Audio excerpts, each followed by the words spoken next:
Hey everyone, welcome to Spiritual Journey.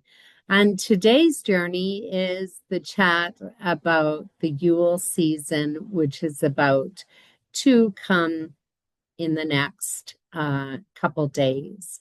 On December 21st is the winter solstice, and the Yule season begins. And this is when the father sun has reached its farthest declination or farthest point to the south. The sun will rest for approximately 3 days, and then it will begin its trek north again. Now, this initiates the old celebration of the Yule tide, and there really isn't any specific point in time that we know that they celebrated the Yule. There are some indications that in the Northern Hemisphere, probably the Norsemen in the Scandinavian countries experience it, their darkest time, their darkest period during the winter months at this time of the year. And the sun barely shone. So when the sun began to make its movement north and it could be seen by the Norsemen, it's believed that this is when the celebration would begin. But that would have been after the winter solstice, because the winter solstice is the darkest period of the year. So it's estimated that it could have aligned similar to the Chinese New Year, either in the middle of January or in February, the first full moon in January, or somewhere around the new moon, which is celebrated in the Chinese holiday for the new year. However, because of certain elements within history, we began to celebrate the birth of Christ around the winter solstice and Christmas time. And after the winter solstice, 3 days later, the sun does begin to rise again and begin its trek north. So there is kind of a correspondence between the Christ's journey through life and his death as well. So the Yule time is a winter festival. Now we quite often, or many pagans or spiritualists, celebrate this time at the winter solstice that the sun will be returning. And the Yule log was brought in or made, and it was burned in the hearth or the fireplace. And afterwards, the ashes were collected and they were saved. And these ashes would then be sprinkled on the land to make sure that seeding was fruitful and to bring them good luck. So, if you wish to do some sort of ritual like that, if you would like to burn the Yule log and save the ashes and bring yourself some good luck, that would be wonderful. Many of the pagan holidays that we do today also included similar things that they did back then. Like we celebrate and we decorate the Christmas tree. We give gifts to one another.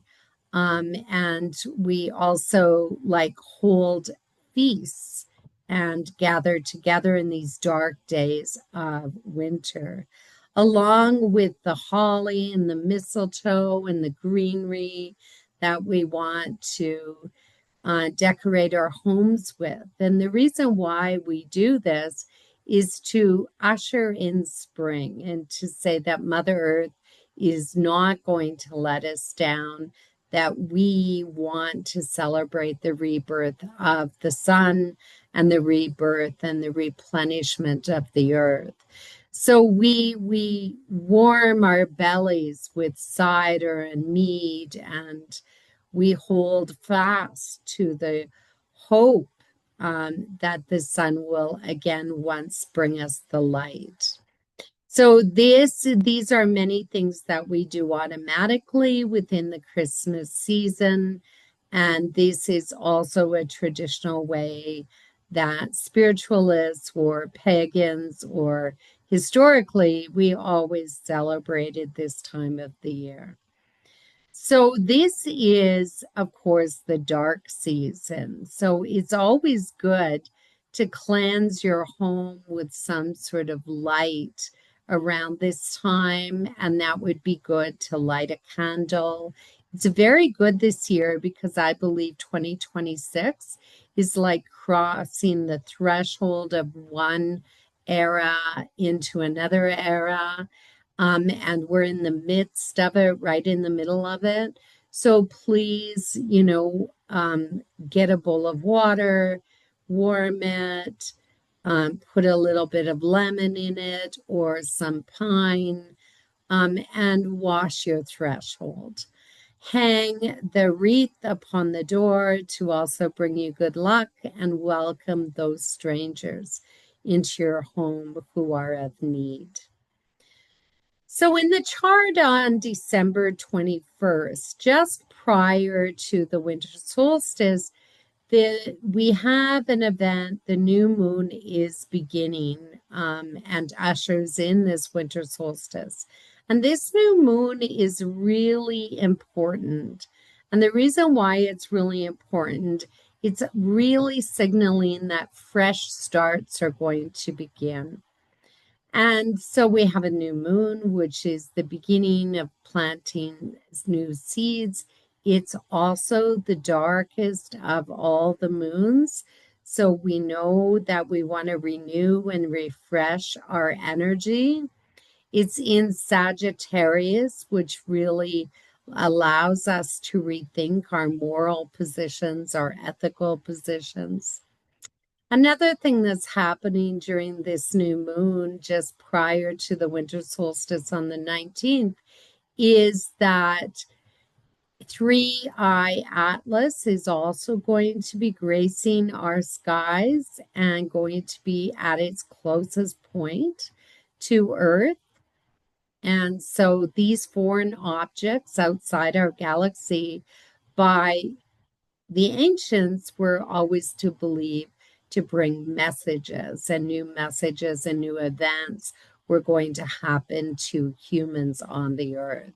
So they were an omen of a kind that would signal that we um, should be prepared and we need to watch the synchronicities that are about to happen and the omens. And I'm going to talk about the omen in the future, but we're about to start on the 26th of December 26th. We're about to start the Omen Days, the Celtic Omen Days, and they're better known as the 12 Days of Christmas. And this is futuristic energy that manifests at this time. Now, this ushering in of the sun at the winter sign of Capricorn happens in Ottawa, Canada, for Canada at 10:04 in the morning of December 21st. And some people who are very sensitive can feel the shifting of the energy. As we move through Sagittarius and now into Capricorn, which for some people heading into January can be quite depressive or slow. And these are the slow days of winter. This is a time, especially now before anything new begins, really, we need to take the time to just breathe. We need to step away from the confusion, step away from conflicts, step away from all of these things that life drags us into. And we just need to breathe through them and just take the time for ourselves to figure out where our location is. This isn't a good time to make hasty decisions. It's a real good time to just bide your time, Fill yourself with warmth. Read a book. Bath a lot. Just relax and rejuvenate. Now, the sun and moon come together on the 19th, and then shortly after that, the moon separates and it lands still in Capricorn on the 21st at the winter solstice. And in between these two planets, the sun and the moon, is Mars. And so it's almost like there's an eclipse going on here with Mars in the center of this sun and moon. And this Mars is activating the sun's journey just prior to the pagan holiday of the winter solstice. And Mars is going to do this on the 15th before the new moon that happens on the 19th. And this kind of initiates things to begin to enact or move forward as to what the winter is going to hold for us. So Mars is a warming energy, but it's also a fighting energy. It can thaw things out, but Mars can also fire things up. And this can translate this depressing energy into strategies, strategic planning to what you want to do going forward. And it also gives us a sense of energy or a sense of motivation to construct something or to build something. There's going to be a lot of activity here with governments, a lot of leaders stepping forward in the world and initiating new plans and activities and controls, because Capricorn is about controls, creating boundaries, limitations, and setting the rules down. Then we have this translation of activity, which translates to the population, to the people. So whatever initiations are happening just before that Yuletide, expect to be activated just following that period of time when Mars hits 17 degrees of Capricorn and initiates some of these new rules and regulatory systems. And that's not going to happen until January of 2026. That's going to happen around January 7th. So you need to pay attention at that activation. And so the 15th, Mars activates this winter solstice energy for the entire winter, setting the stage for the next several months while we're in the dark season. And it challenges us to be dedicated to our truth. And it wants to create stability, but it can be very over controlling and overbearing, which really is hard to deal with. And that's why I'm telling you during this Yule time, especially into the latter part of January, to be patient with yourself and to take your time. It's really important that you take your time. Saturn is ruling this winter solstice, as it always does. And Saturn is sitting at 25 degrees of Pisces, ready to shift forward in February into Aries. And Saturn and Neptune are really close. So if you've noticed that things are kind of a little bit weird, a little bit bizarre, that is what is happening. there doesn't really seem to be any governorship over those in positions of authority. And so these people in authority or authoritative positions could be actually really confused about what the rules are, really confused about their own belief systems merging into something or creating something that doesn't exist. So the Lord of the Seas here is at 29 degrees of Pisces, and it's really dissolving. We're really dissolving some of these worn out old structures that really don't have any relevance in the world that is unfolding before us. So there's an anxiousness, but there's also this sinking feeling that we're sinking to the bottom of the ocean and perhaps drowning in these patterns that really don't make any sense whatsoever. And because we're entering the new season and entering 2026 in the year of the fire and air, we are really dropping out of that emotional victimization mentality. And we're really eager to surge forward into some sort of new life. So this promises new goals, social structures, new leadership when that happens. And the winter season is seeing the future and new dreams that are emerging. Another thing that's happening during this time, so we have the new moon, we have a three-eye atlas coming, but we also have the new moon sitting at the galactic center of our galaxy. This is a position or a placement that sort of is the divine energy.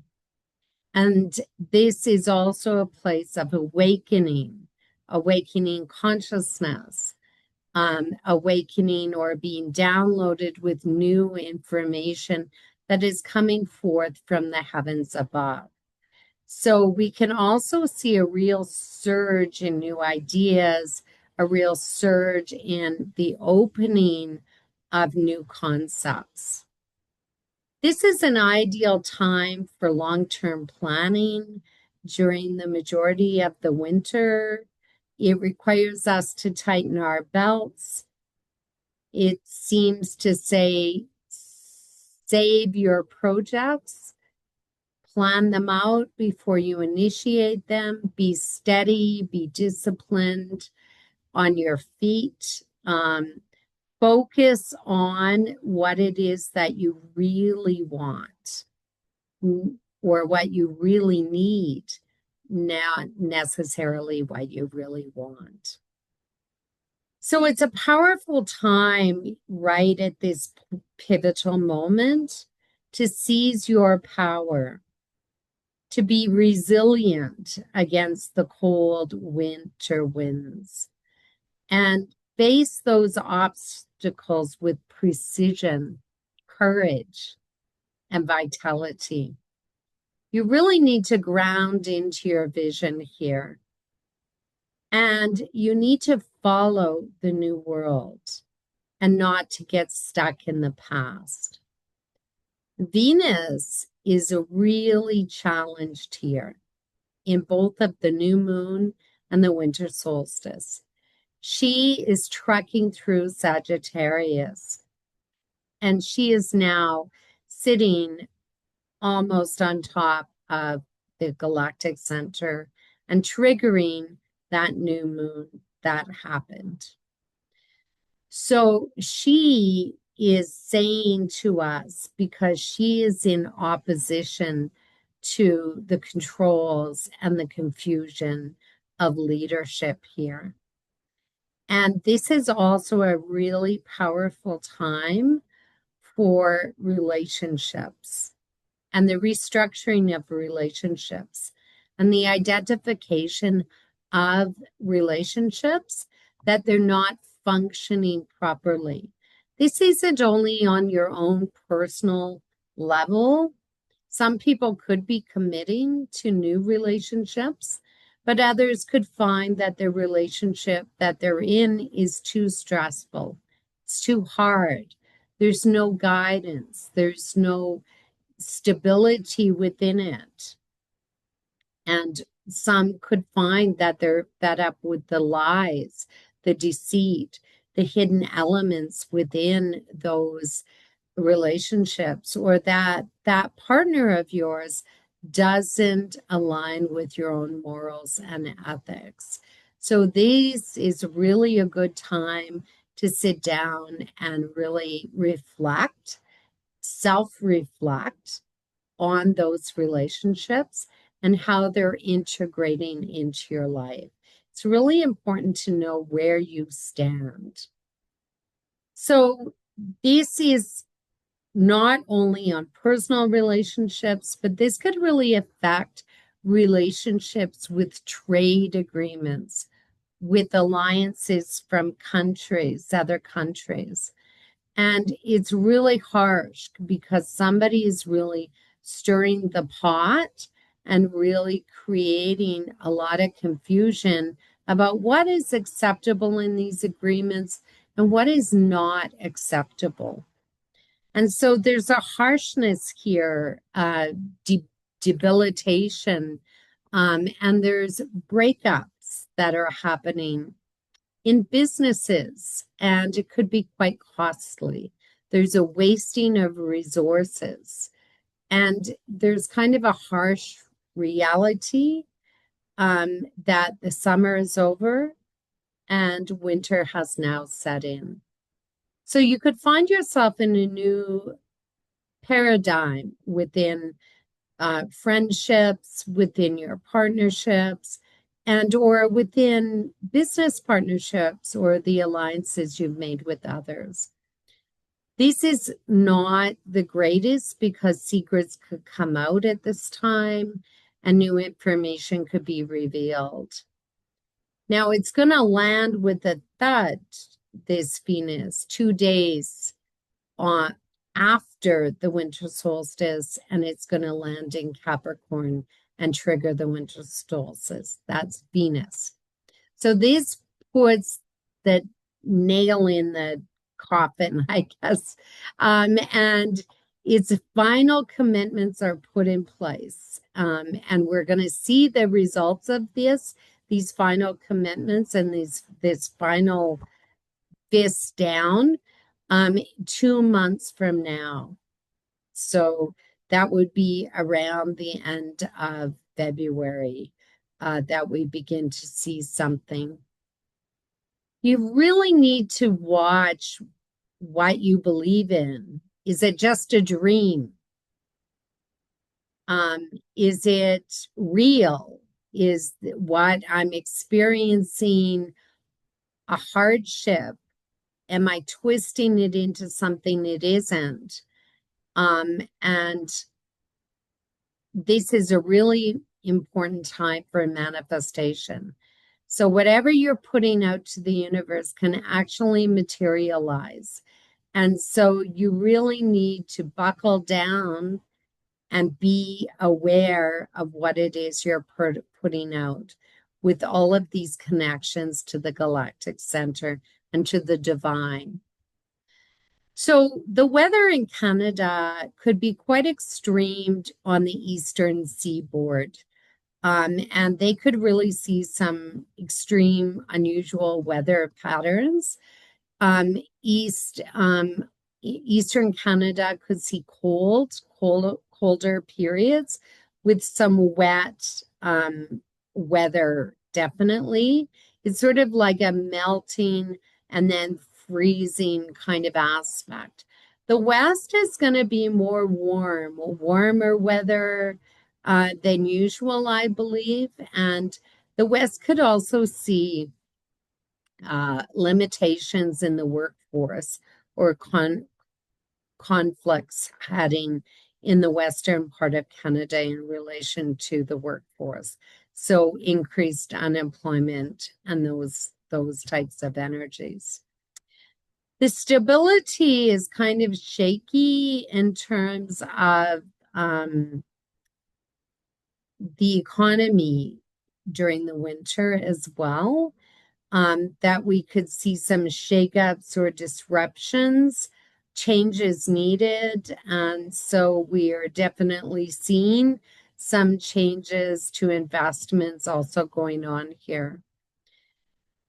So to the south or the northern part, that's where we get really extreme weather in the Northwest Territories and up in that northern hemisphere that could be very unusual as well. In the southern portion of Canada, it seems to be milder than usual in the southern part, in the northern parts of the province. We're going to get really abrupt, sudden storms and warming. And then in the south, it seems to be quite pleasant with milder winds. So that's your winter solstice, folks. And I hope you burn that Yuletide log and that you celebrate as we always do at this time of the year. So, Merry Christmas. And I'm going to talk about the Omen Days, which are really important.